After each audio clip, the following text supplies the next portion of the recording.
Eine tierische Überraschung hat Bundeskanzler Sebastian Kurz dabei, wenn er den Kronprinzen der Vereinigten Arabischen Emirate trifft. Als Geschenk der Republik Österreich bekommt dieser einen Lipizzaner aus der spanischen Hofreitschule.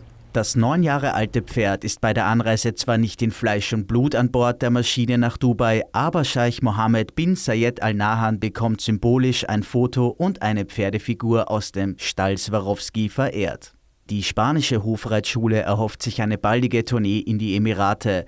Kurz möchte die bilaterale Kooperation beider Länder auf politischer und diplomatischer Ebene vertiefen.